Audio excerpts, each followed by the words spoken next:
Hey guys, we want to welcome you today to a roundtable discussion on the millennial generation. And I will be moderating this discussion today. Believe it or not, I am technically a millennial. I was born on the first year of the millennial generation. But we've got some folks that really fall smack dab in the middle of that millennial generation. We're going to discuss a range of topics on how the millennials are impacting our culture and society. And really, we're at the precipice of a transition from millennials just being, college students and elementary and high school students to really becoming the leaders of our society, leaders of business and commerce and government and culture and the arts and so on and so forth. So I think that the way that millennials think is going to impact society even greater than it already has. So let's jump right into it. How about that? All right. So we're going to ask a few questions. You guys feel free to talk and just share a little bit. So we've compiled a list of really cliches of what people say millennials are and what they are not. Okay. So the first one is no one feels more entitled than they do. What do you feel about that? Well, I'm Chris. I'm 28, and I don't know. I really disagree with that statement. I don't feel entitled at all. As a matter of fact, I feel like we're kind of like always fighting against the odds. I feel as a millennial that we've had it really tough, and maybe older generations can say that we haven't. But as far as like growing up and being an adult and trying to find like the right job, the right career and a home and have all these things, it's like we're really at a disadvantage. We can't make enough money to support, ourselves and our families. It's just like, I don't feel like that's entitlement at all. I feel like a lot of us are working really hard and trying to figure things out, but because of like the social climate and just the way that things are, it's like, I feel like we're really at a disadvantage and not at a place of entitlement at all, actually. So you really agreed when he said that you feel like you're fighting against the odds. I guess I would be curious to know, too, what they mean exactly by entitlement. I think we're kind of in that pivotal point where the transition is like you mentioned, we're coming into a position of transitioning into careers and all these different things, and then we're also at the same time kind of overlapping with the previous generations. I think that conversation comes up a lot. So I was nodding because I'd be curious to know what they mean by that, because it does feel like you're constantly having to contradict that idea of them. Like, where do you get that from? Why do you think? So do you guys agree with the sentiment at all? Do you think that the older generations do look at millennials as entitled? Yeah, I definitely do, 100%. So in what ways have you seen that in your own life? Just with, can't really narrow it down, but people just seem to like instantly judge and be like, you're acting this way because you feel like you're entitled or you're better than, we are, just because you're younger and you're like technology savvy and all this stuff. But Well, I think there's two words that everybody could, when I'm going to say them, everybody's going to go, yeah, avocado toast. yeah. Right? So that became a symbol of excess and entitlement of the millennial generation. And so you guys feel like that you have to constantly fight that, right? Yeah. You have to constantly fight that. What are some ways practically that you fight that idea? To be honest, I've never felt like that, I don't think, or maybe I just don't notice it. So my name is Usher. I grew up in England and Dubai, and I was actually born in Pakistan. So I've had quite a few different experiences growing up, but I'd never really noticed that sense of entitlement, to be honest. Or maybe I just don't know what it is. Mm-hmm. So, I mean, if someone could give me like an example of what that might look like. I don't know. I feel like when older generations think about millennials, they think that we walk into a place and expect, to have the best job, or like that, like it's mine because I'm young, and it's mine because I'm here. And maybe there are some people, I'm sure there are some people in the world like that, but like as far as the people that I surround myself with, the people that's in my circle, I know a lot of really hard workers. So I just feel like when you're talking about entitlement, you're usually talking about someone who isn't really willing to work for what they have, Yeah. and I just don't see that in my like sphere of influence at all. Just to like, now that you said that, kind of got me thinking. Like, I think us as millennials, we speak out about or express ourselves more than the previous generations did. So it may be that the previous generations wanted what we want, but they didn't express it. So now we're just much more like, that's why it looks like we are entitled, but in actual fact, they might have also felt the same way, but kept it in. Yeah. But we express what we want, and then we go for it. Whereas before, I don't think it was like that. We have a lot of freedom. That's a great point. All right, we could talk about this for the rest of the day. That's a big one, but let's move on. So the next one is millennials are more apt to be racially tolerant than previous generations. So first of all, do you agree with that statement? Yeah. You think so? Okay. In what ways? I came to America about 3 years ago, and before coming here, I think my parents and like my family, they were always, be safe, stick together. I have a twin brother as well. He looks just like me. So it's like, stick together, wherever you go. And I got a lot of stuff like from friends and stuff like, shave your beard before you go and stuff like that. And I never minded it. But the amazing, most surprising thing was when I came here, I got so many compliments. I was so welcomed. I never felt like anything that people back home were saying. I've been here many times before, but I only recently grew my beard. And after all the events happening, stuff like that, naturally people are scared when they see something, like that, like having a beard and whatnot. But I was so impressed by the society and people over here, how welcoming they were. I've never experienced that anywhere else except for in America. How people just say good morning or hello to someone they don't know. Back in Dubai, it's not really like that. You say hi to who you know, and you're just hospitable to everyone else. But over here, people really make you feel welcome, and I can kind of say, like, attribute that. People are much more racially tolerant because of that experience that I've had. Is that everybody else's experience? Yeah, I think so, pretty much. I think that in America, what separates our country from others, maybe, is that America's always been a pluralistic society. There's no such thing as, other than a Native American, there's no such thing as a quote-unquote American. We all came from someplace else, every single one of us. And what Americans care about is that you love the values that comprise the United States. And outside of that, I don't think people really care. It's not always what's portrayed in what we're always taught and what's said a lot, but I think in reality, when you look at people just interacting with each other, you see that people are like, hey, are you a good person? Are you decent? Do you follow the rules? Are you competent at what you're doing? Great. Let's move on. It doesn't matter where you came from. Is that what you guys feel? Mm-hmm, for sure. Yeah.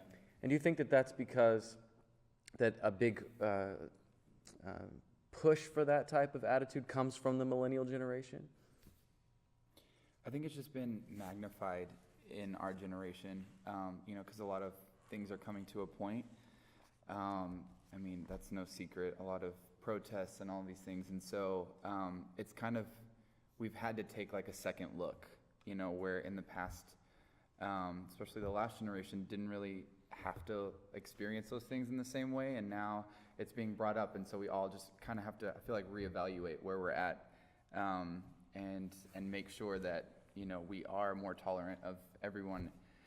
And I just feel like we've had to focus on that a lot more, especially in the past few years. What do you think about like traveling? Because I know that now we travel so much, and we don't travel small distances, we travel really large distances. So there's a lot more mixing going on in certain areas. But I think because of that too, people are so much more racially tolerant as well, because maybe back then someone from America may have never met someone in Pakistan, whereas now I see like tourist videos and stuff like that on Facebook, like people going skiing in the mountains of Pakistan. So It sort of destigmatized the other, Mhm. right? Well, who are these mysterious people on the other side of the world? Now, you can't open up Facebook or Twitter or Instagram without seeing somebody from around the world, and you're like, oh, they're just like me, right? Maybe that's where it kind of stems from, is the fact that our exposure to the internet kind of opens up our community of people, and so you're constantly exposed to people from all around the world, and so it's just like, oh, they're no different than I am. We're in this one particular group, or we follow the same page on Twitter because we like it, and we like the same thing, so it's like, oh, I'm not even concerned about how they look or anything having to do with that. So maybe it makes that community a little bit smaller, bigger, but then smaller at the same time. Yeah, that's awesome. All right. The next topic, they need constant praise. So there's some people think that millennials are in need of constant praise, just reassurance, you're so great, you're wonderful, you're good at your job, you're the best thing ever. Do you agree that that's the mindset of a lot of people? First, let's ask that. Do you agree with the premise of the statement? I kind of agree with that. I kind of agree with that. Yeah. So you agree that people think that. Now, do you agree that that's the truth? Is that really how millennials are? Some, but I feel like everybody, not just millennials, want to be praised for what they're doing and being told, you're doing great, you're doing a good job, continue what you're doing. It's not just millennials. So in your college experience, or many of you are just embarking on careers, the other folks your age, do they seem to need more positive reinforcement than people that might be older than them? I don't work with a ton of people my age, I guess. All the people I work with, I'm a teacher, so everybody's actually a lot older. I'm really young. They always pick on me for looking alike of the high schoolers. Something you said I was thinking was like, I agree. I think everyone likes acknowledgement. I don't think that's the issue, is the acknowledgement. It's just that maybe thinking that millennials want it more, so, or that we are, maybe back to the first question, are entitled to it. I can't say that I've ever felt that way, but I mean, it is nice to be like, oh, okay, I'm doing that right. I'll keep doing that then. Here's the thing. I think that older generations were told to keep your head down and do your job, and like they were so focused on minding their own business that they never got that like acknowledgement that, oh, hey, you're doing a good job. And I don't think it's a bad thing for us to need to be told every once in a while that you're doing a good job. I think that's like just human decency. Like, you can tell someone that, hey, you're doing a great job, keep up the good work, or wow, that's a really great, photo that you took, or whatever. Like, it could be anything, but I just feel like so many people just like minded their own business, and so they got accustomed to like not hearing from anyone else and being really internal. And as millennials, we're very much like expressive and just more like we feel more, not really, but we're always talking about our feelings. More open about it. Yeah, more open. And so like I don't think that there's anything wrong with saying like, yeah, we need more praise or whatever. I just think it's part of like that natural evolution of change and of growth. Like, these people were internal, and now we're more expressive, and so it's okay to share those things and talk about those things. Well, too, I wonder if if all of this is sort of a self-perpetuating cycle where the zeitgeist or the spirit of the culture is that millennials are entitled and need constant praise and all of this. So that just becomes what it is, right? We feel like that's the way they are, so they are. But in my experience, when I talk to people on a one-on-one basis, that are you guys' age, that it's not this. It's different. On a one-on-one basis, when you really dive deep and you just talk to people, that's not really how they feel. And a lot of times, I think older generations treat millennials like they need praise constantly, treat millennials like they feel entitled, and they really don't. Obviously, there are some people that do, right? So that need of constant praise takes me to another question. What do you guys feel about safe spaces? Do you know what that is? No, not exactly. So in colleges, certainly in universities, there's this creation of quote-unquote safe spaces where people will say, the college administration, they need a safe space, right? So a recent example was a college where they invited a speaker to come in that was,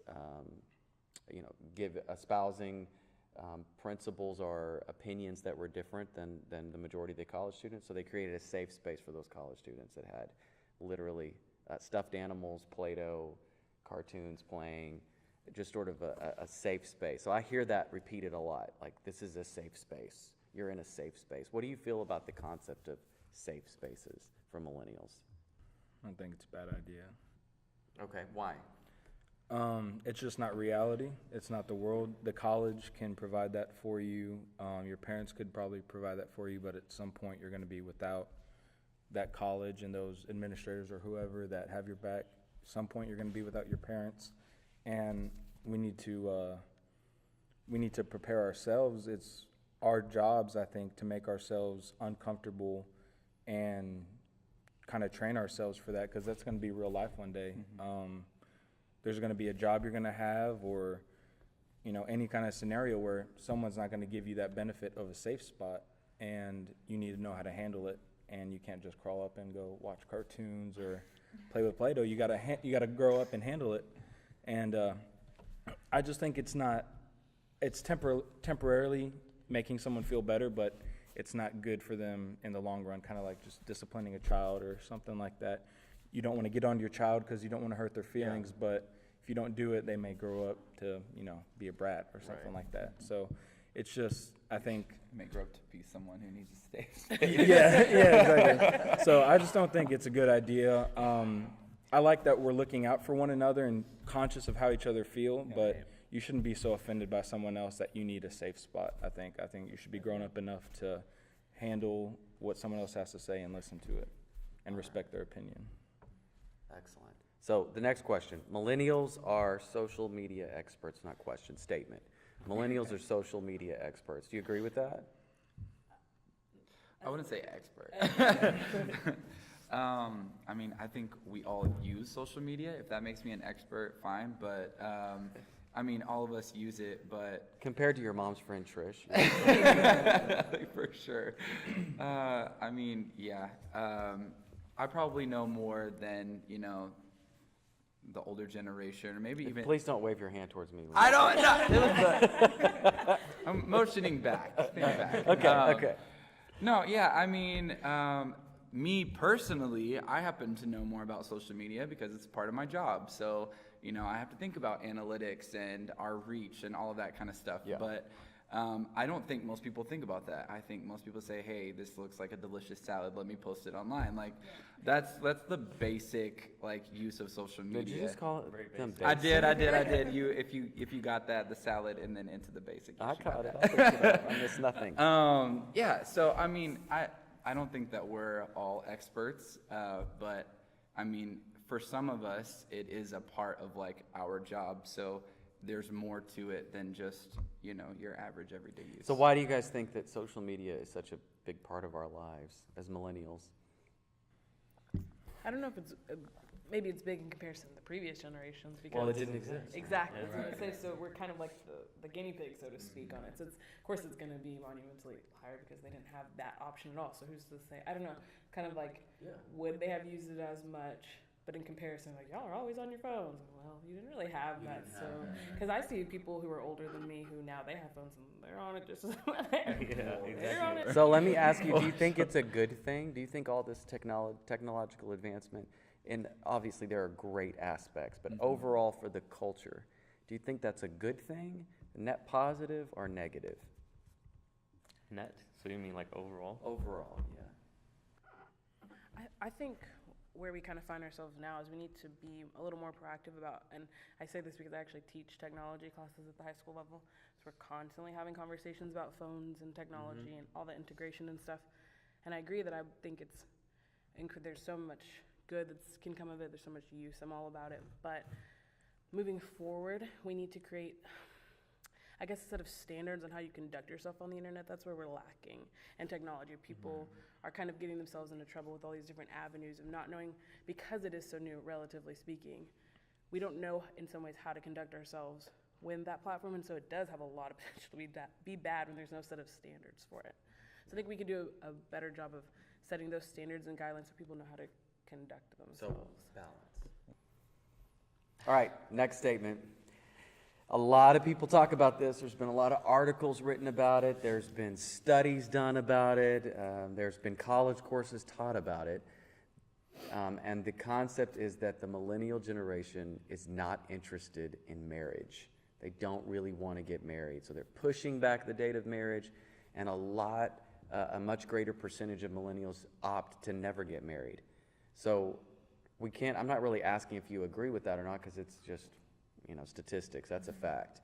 So the question is, why do you think that's the case? I know you guys are married. So why did you get married? I don't mean like, well, because I fell in love. I mean like, is it a value to you? Was marriage a value? I guess For sure. yeah, it does kind of strongly correlate with my faith in that regard. But I kind of was like, at the risk of making it sound kind of like a blow off, why not? I guess there's already a commitment there. What's that? What is the piece of paper really?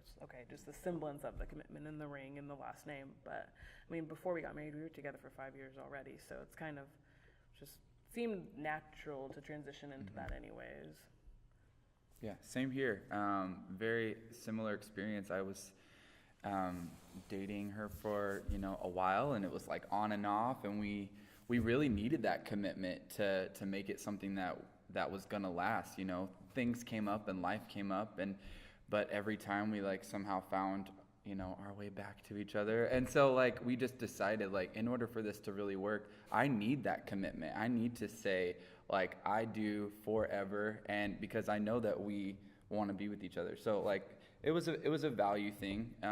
But I think just overall, like, millennials are realizing that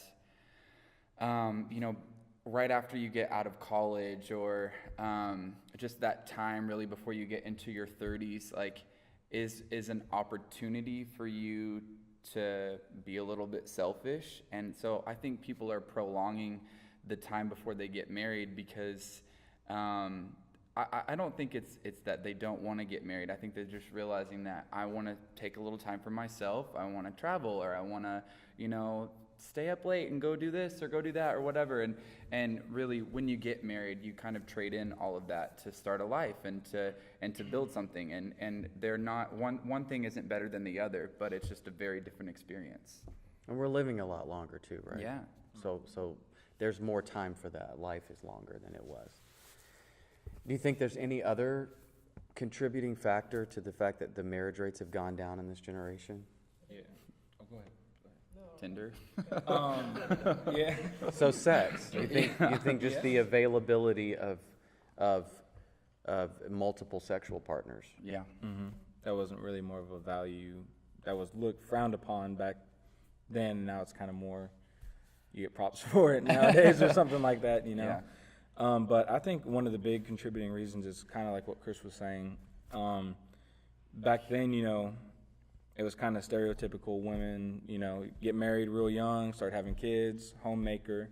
Now I just don't think that's feasible, just with the economy, and it's just expensive nowadays. You can't really have a family and have a house if only one person's working, unless they just have a really good job.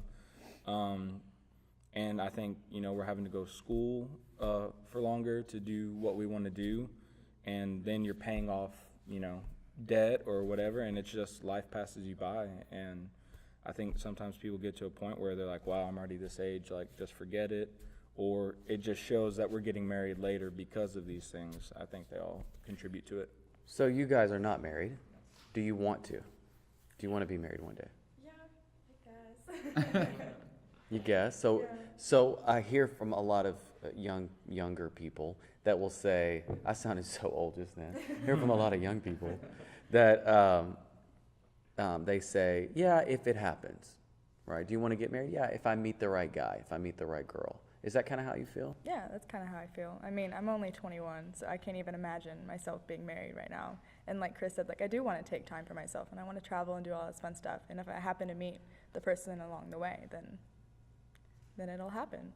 So I think that's the big shift from previous generations, because even me being 10 years older than some of you, and even older than that, it was sort of that was a goal. It wasn't like, well, we'll just live life, and if it happens, then great, and if not, it's fine. It was, part of what I want to do with my life is for me to find a good woman, fall in love, and get married. This is a goal. So what I'm doing leading up to that is preparing myself for this goal, not just sort of, well, if it happens, it happens. So I think that's a shift, don't you think? For sure. That's a shift. What do you feel? Is that a goal for you, or is it sort of, hey, it would be nice if it does?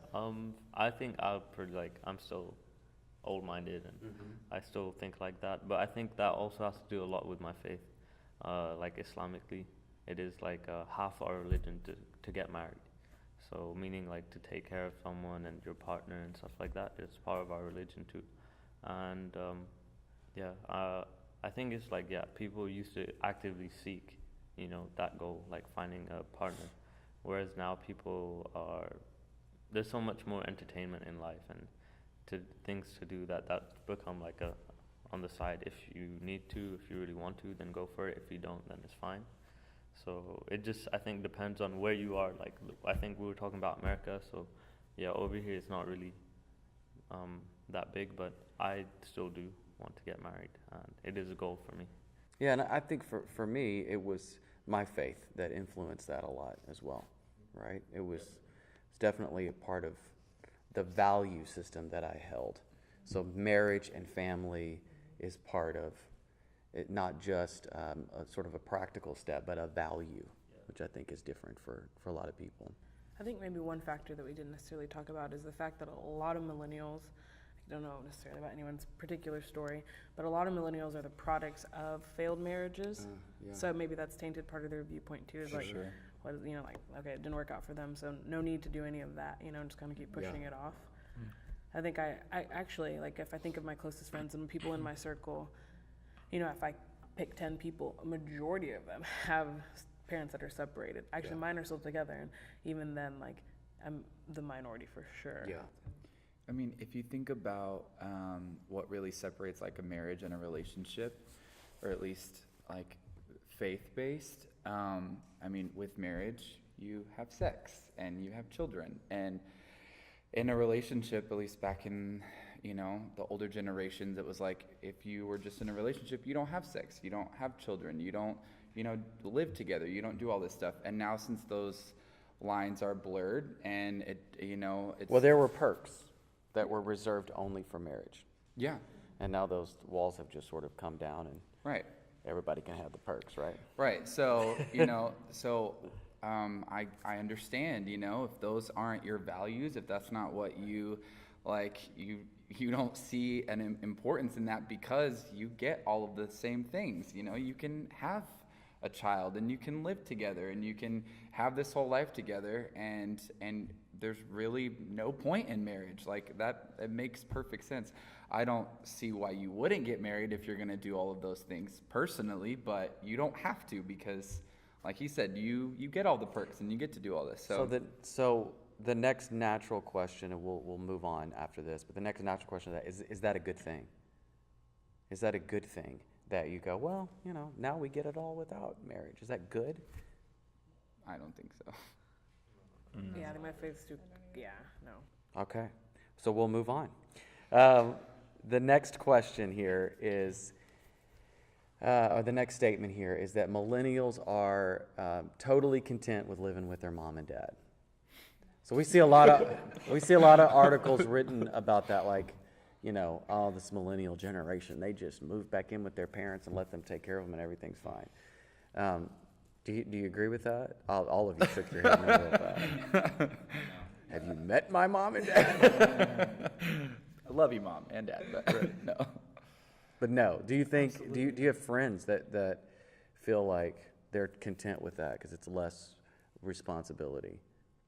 I think that every person's goal outside of high school is to move out of their parents' home. Like, that's the first thing that they're gonna say. Like, I want to move on, I want to live on my own, I want to move in with a friend or whatever. Like, I don't know of one person who's like, yeah, I'm cool to just chill at home. Like, that doesn't make any sense to me at all. Do you think that previous generations worked harder to meet that goal? Of getting out faster. Getting out faster. I think it was easier. So Yeah. I've got an interesting thing, man. So I think in a lot of ways it was easier, but I wonder if the millennials and society as a whole, if our expectations are a lot higher than they used to be. So I always think of my grandparents who got married at 16 and 17, and they had no money whatsoever, and they got married, and they picked cotton in a field and rented a house week by week and made a life for themselves. That would never happen today in most cases because the expectation level is so different, right? That's actually something interesting. My dad has brought that up before. He's kind of mentioned that I think where people get themselves in trouble, which may delay them feeling like they can do their own thing, is they want the same standard of living maybe like that their parents set up for them, but they don't realize their parents took 30, 40 years in some cases to get to that point. And so when they come out at 20 or 21, they want to maintain that same standard and they can't. And so they're like, oh, I'll just go back. So I can see how that would be. Yeah, if I can't have a loft apartment or a, $2,500 a month. Of course, we're in Texas, so that's cheap for here. But if I can't have this $500,000 home or a nice car, then I'm not ready to move out. So maybe expectations can come down a little bit. Yeah. All right. Interesting. Next statement here is that millennials are always job hopping. So millennials transfer their careers or jobs a lot easier than previous generations. Do you agree with that? You do? I guess you would say, because you'll meet people who are in their 40s, 50s, and they're like, I've been at the same company for 20 years, and Is that I know any of your people- goal? No. I don't think it's a bad thing, to be honest. I think that is just not only millennials, but I think it is society now. Like the way that jobs are being offered on contracts and stuff like that. I think this is how things are changing. We take jobs where it's needed, and then that's it. That's how it is these days, I guess. So employment is much more portable than it used to be. Yeah, plus I don't feel like there are a lot of places who are offering that to you. Just like he was saying, it's like, oh, we'll hire you on contract or we'll do this. It's like no one's really offering you like a full-time job with benefits. They're For trying 40 years. Yeah, they're trying to cut corners. They're trying to make money. They're trying to make sure that they get everything out of you that they can. And really, there's not a whole lot of return always. So sometimes there's a different, scenario. But I really agree with that.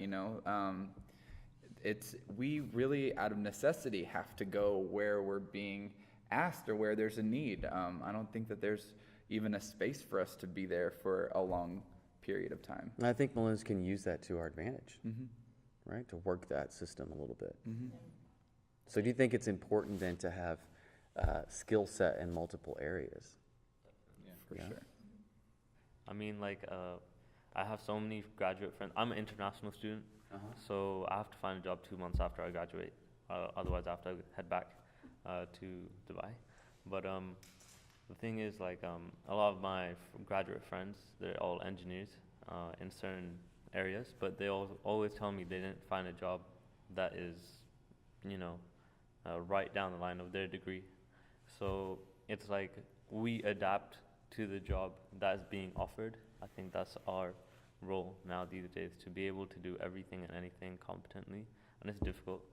I think, the older generations had it easier that, they want to be this and they can go out and do that.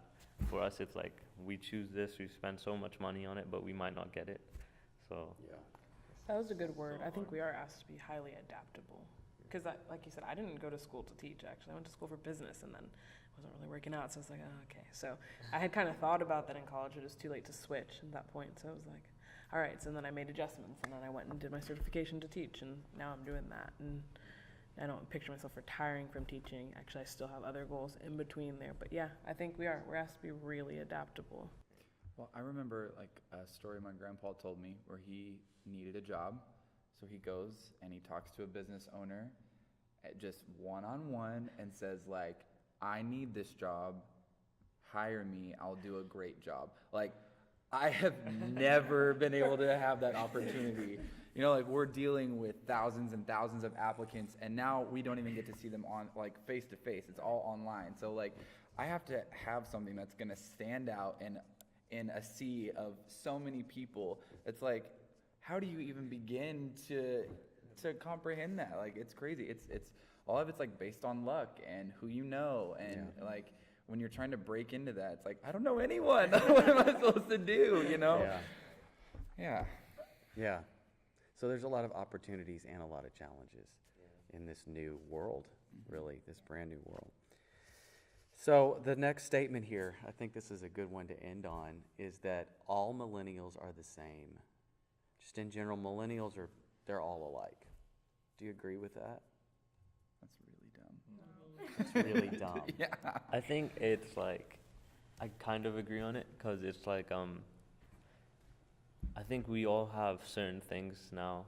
I mean, I guess you could say this for every generation, to be honest. Like, there's some things that we're all really, really similar at. But then we also, it's like a big range of things, you know? Like, we have a bigger range. There's some things that we're so similar on, meaning like first world problems that we have. And then there's some things that are just so different, like niches. I've never seen different little niches until I came to America, like a comic book club or manga or sword fighting, or I mean, I've never seen that before, only over here. So yeah, in that aspect, we're so diverse. And then there's some aspects where we're all the same, like the new iPhone. You know what I mean? So yeah, I mean, it's such a, I don't think you could say yes or no to that kind of statement. I mean, I think there are like core things that make us similar, but to say that we're all alike, like it just doesn't make sense to me, because I meet people who are so different from me, all the time, and I wouldn't want there to be people like me all the time. I think there's common ground between most people.